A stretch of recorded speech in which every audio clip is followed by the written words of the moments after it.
Amber, it's great to have you on the show. Thank you for joining us on Save the Rave, and it's fantastic to see you. Thank you. Thank you for having me. We see you on Facebook and Facebook with your live streams all the time. It's quite awesome to see how many people are actually following you, and on your chats, it's massive. Oh, thank you so much. Yeah, I absolutely love doing my my live streams. I think with the lockdown, and especially from a mental health aspect, a big part of what I do is keeping people cheerful, keeping them happy, and that inspires me to do more of these. And I've seen and I've had people message me and say how much they find it helpful to, you know, in a good way, distract them from the things that are going on, you know, on a worldwide basis. I mean, what you guys are going through at the moment as well.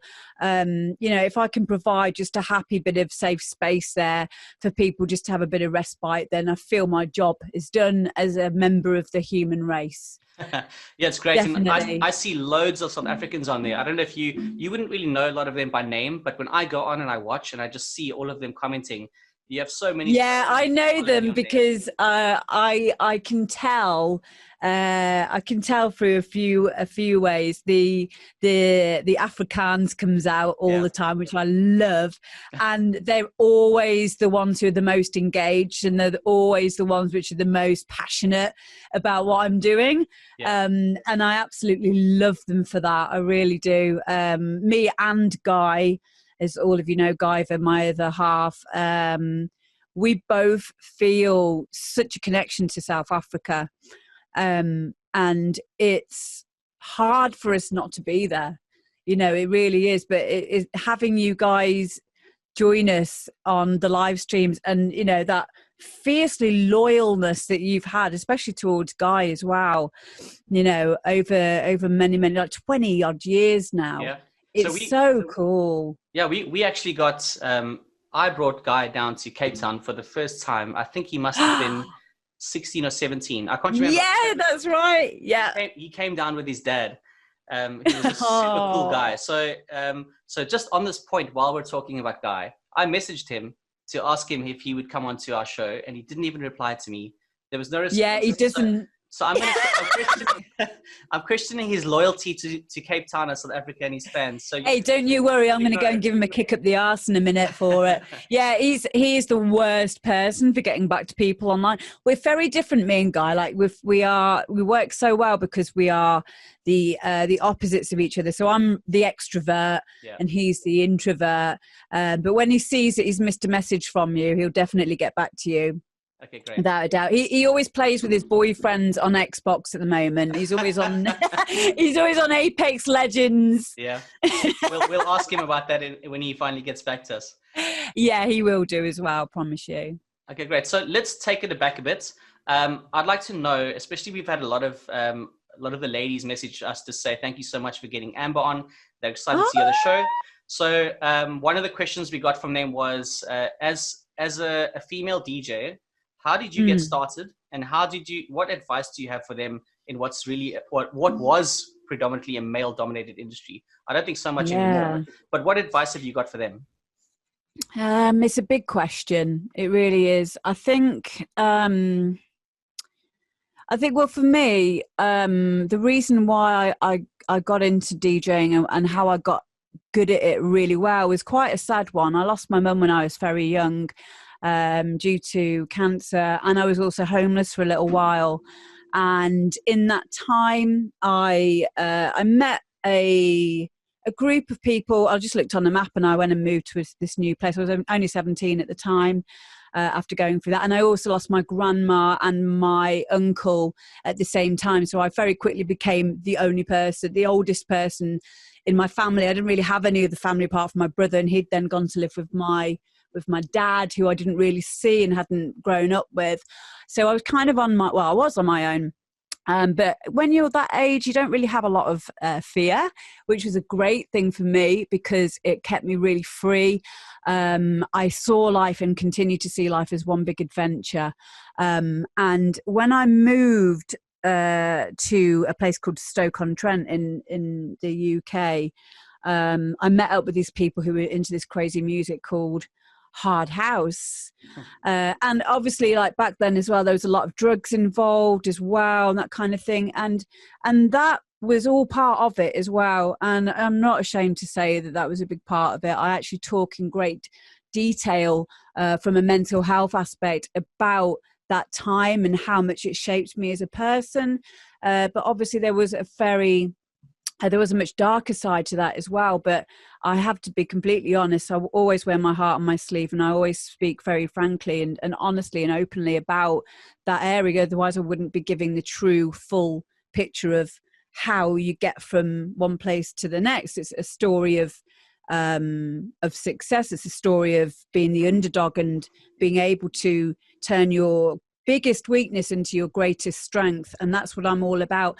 And I guess from the side of being a female, that kind of played into it a little bit as well. But because of everything that I'd gone through, when I found DJing, I noted that when I was in the mix, when I was mixing one tune into another, there was no pain, there was no fear, there was no worry about what tomorrow would bring. There was no thoughts of the past and the loss and the pain and the grief and the trauma. There was nothing. It was just this moment and this music, and my soul lifted. There was no problems. And that can be quite addictive in itself. But the great thing about that time is that when you find something that makes you feel like that, you want to keep doing it. And because I kept doing it, I got very good at it very, very quickly. And that's kind of how I got into it, with just this laser focus of nothing else matters. And I didn't overthink it. I didn't worry about being a girl. I didn't worry about whether or not people would like the music that I was playing. I knew I liked it, and I knew that it was good for me to be doing this. And it felt productive. It felt like, it was realizations. And I know now through researching this that you get a dopamine release from completing goals, the reward system that the brain naturally gives us. So for me, completing one mix and leveling up, it was making me feel so good over and over and over again. And eventually that replaced any need for doing drugs with that, or even drinking. And it was the same thing, but it was just it was a more productive way of feeling good. And I would say to any females who are getting into it now is to try your best not to distinguish yourself from your male counterparts as a female. Because it really doesn't matter if we have penises or vaginas at the end of the day, because if you see yourself as one of them, and if you are accepted as one of them, which you absolutely will be, and if you're not, then they're the wrong people to be around anyway. If you're being segregated for being a female by your male counterparts, maybe they're just a dick, maybe they're just a bit threatened by you. Anyone who's knows what they're doing and is a real lover of music will only welcome you with open arms ever at the end of the day. So yeah, I would say just always try to don't let anything take you off your course, and don't be swayed by anyone's opinions, of what you should be doing. Just stay true to what you want to do and how you want to do it. I used to get a lot of near enough bullying, really, on the styles, the wide range of styles of music that I would play. They just wouldn't understand. They would be like, well, why are you playing this and you're not playing hard house today? If I went into a bit of a hard style mood, for example, or I'd be playing house one day and then hard trance the next, and people couldn't really get their heads around it. I think it's a lot more accepted now that we can be open format, we can be multi-genre. And yeah, I mean, that's kind of like the best advice that I can give, is to not to second guess yourself. Don't look at what other people are doing, because in life in general as well, we've all got, the way I look at it is, we're all sat in an exam, right? And we've all got different questions to answer in our lives. So there's no point copying the answers of the person next to you, because they've probably got different questions. And that's true for our music as well, and our musical journey. So, I've got goosebumps there. Can you feel it? Can you feel it? No, that's really good advice, and I love that you're so passionate about it and your story and how you got there, and I can relate to some of what you say in terms of that feeling that you get every time the mix is perfect, that just like spurs you onto you more and more. And on top of that, the whole, that sort of rave or hard house scene, the community that was there, and it's this place that you would go to kind of escape everything, and everybody was, everyone just got on so well. There was so much love. And it was such an experience or such a wonderful thing to be a part of. Absolutely. And not even in the past tense. I think if there's one thing that COVID and this lockdown has shown me is I'm reconnecting with everyone, like with you, Jason. Like you're doing this radio show. I'm doing so many more live streams. We're actually seeing each other a lot more than we would have done on the 2 or 3 maybe times a year when Guy was coming over quite regularly. We're actually in each other's lives a lot more now. We're just doing it via the internet, and when we do get to meet again, it's going to be like we've seen each other all the time. It's going to be amazing. And that is a really positive thing that has come out of this, is like you say there, that community. It's not gone. We fragmented for a while, but then we've come back to each other. Definitely. This whole COVID situation has really changed the world. But it's like you say, it's brought people together in different ways and kept them apart in other ways. But it's been interesting, and it's great to hear what you've learned for yourself in this time as well. Yeah, absolutely. It's quite exciting to see like the excitement that you are bringing to a lot of the people online with your mixes. Please. So, but now, thank you. Just on those mixes, how are you doing how can people find you now? Has Facebook changed things where you're not allowed to do the live sets anymore? I think you've moved to Twitch, or are there other platforms? How do people see you now? Yeah, the main one, there's 2 main ones that I'm always on, and that is my Facebook, which is Amber D fan page.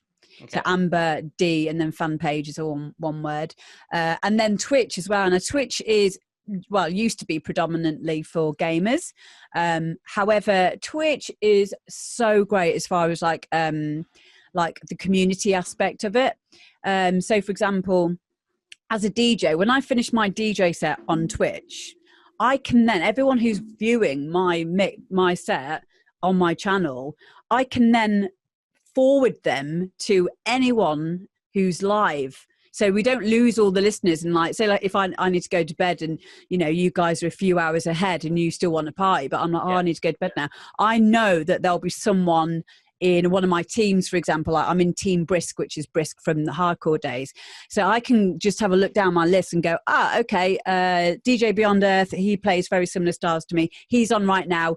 I'm going to raid you, which is like a term that we use in Twitch, which means that I push everyone who's in my chat and they go straight into his, and then you carry on the party. And we don't have that feature on Facebook. Facebook's a lot more kind of like fragmented, and there's no trolls. I've never experienced any trolls on Twitch. Like everyone's really, really cool. So that's the main 2 that I'm on.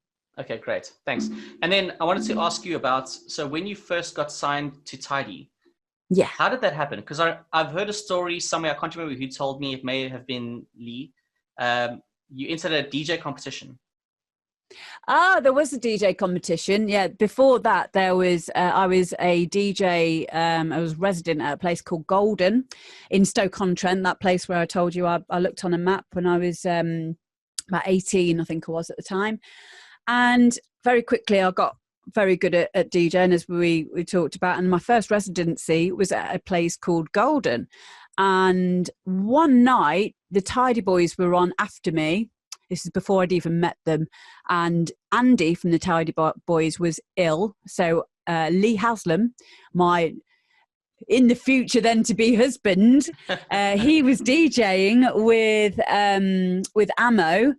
And Lee told me years later, once we'd got together, he said we knew that night that you were going to be one of the new Tidy Girls because you mixed in a vinyl called it's Travel Bulgarian, and it's the little blue 33.7-inch vinyl. And he said that tune is really, really difficult to mix. I'm like, oh, really? Is it? I didn't notice. I'm fine with it. And he said, yeah, from that moment, we knew that we were going to sign you because you mixed it perfectly. I was like, oh, all right, cool. But then you're right. There was a DJ competition. I think I came second on that one. Yeah. And there was another guy called Chris H. I don't think he DJs anymore, who came first. So there was a bit of like, oh, well, why has Amber D been signed to Tidy? But I think they were looking for a Tidy girl at the time anyway. I think Lisa Luscious had just left Tidy, and I was kind of, it was being in the right place at the right time kind of a thing, really. So, but yeah, and then the rest is history, as they say. That's great. Well, if you didn't get to sign to Tidy, we wouldn't have gotten you down to South Africa. We would never have met.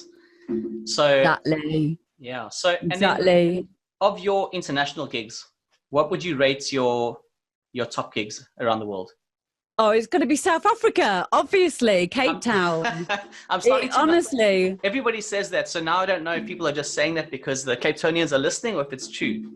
Well, I said earlier just near the beginning of the interview about how me and Guy feel about South Africa as well. So, you know, it is true. It's most definitely true. We feel on a soul level, we have some kind of connection to South Africa. We have, it's because it's not the places, it's the people in them. And that's what I've always found in life. It's not where you're DJing at, it's the people in that place who you're playing to. The same as, you know, we don't miss a place, we miss people in them from our past as well, because of the way that they make us feel. So yeah, for me it's definitely, and the gallery, you know, I have so many great memories. And I remember when you brought me down, I stayed in the honeymoon suite of your friend's B&B. I remember it so well. And then there was, they all stayed at that same guest house. Yeah, there was like a jacuzzi in there. It was just insane. I loved those times so much. It was a lot of fun. You know, yeah, it was amazing. It really was. Okay, great. And then there are two questions that I have for you before we end this interview. The first question is that I believe you learned some Afrikaans for when you came to So I'd like to know if there are any words you can remember. Yeah. Do you know Niaz? Yes, yeah. Yeah. He taught me some, and I still use it to this day. Okay, I'm allowed to swear, aren't I? You go ahead. Okay. So we've got dumb fucking nai. only the last word is Afrikaans in that sense. Oh really? Yeah. Oh okay. And then the other one is Daydirk. Daydirk, yes. Okay, that's it. Yeah. Daydirk, and my brew. Yeah. Okay. I don't know if there's any others. I'm sure there was, but yeah, those are the three that I mainly use. Yeah, those are good ones. Okay, the last question. Tell us the motivation behind the toilet selfies. Okay, so there's two parts to this. The reason in the beginning, right, was really, really simple. It was just me being a dickhead, right? It was just me deciding I'm going to do a toilet selfie because I'm fucking bored and I thought it would be fun to do. Pardon my language. The other great side of doing that, the weird thing that happened that came from that was after I'd done the first toilet selfie, a young girl messaged me and she said, "These are really amazing, Amber." She said, I'm like 16 years old and I have a stoma bag and I suffer from IBS and Crohn's disease. And you doing these toilet selfies is really normalizing the fact that we all have to go to the toilet. And for people like me who, you know, she's just a young girl, it's tearing me up thinking about it. And she's not been able to do the things in life that we all take for granted because of the embarrassment of having to go and sort out her colostomy bag and, you know, that kind of thing. And I thoroughly hate it when anyone gets segregated. I was bullied very, very badly as a child. And so anyone that pokes fun of anyone for having any kind of difference, I'm in there like a shot. And for me, that was the main reason why I carried on doing them, because I saw that it was helping empower other people who had IBS, Crohn's disease, suffered from anything embarrassing in that way, by making fun of it, and also poking fun at the irony of the fact that everyone goes to the loo, and the fact that I'm trying to make myself look pretty by doing a pretend pout and all of that. So it's kind of poking fun at social media as well. That's the finer irony behind it. Quite deep, really. Yeah. No, that's but great. yeah, that's the reasons behind it. That's great, and I like this journey that you're on, and these stories that you've been telling, and I think it's quite inspiring, good to hear. And I think that a lot of the ladies that are listening to the show are really going to love the things that you've had to say. So we'd love to do this again, maybe in a couple of months. If you could do another mix and another interview, we could talk some more. I'd love to. I feel like there's so much more we can talk about. Oh, God, yeah, always. We run a bit over time, so I don't want to take up more of your time. Thank you so much for joining us. Thank you. Thank you for your mix. We're going to love it. We're going to play it now, and we will definitely have you on the show again. Thanks, Amber. Thank you. Love you all.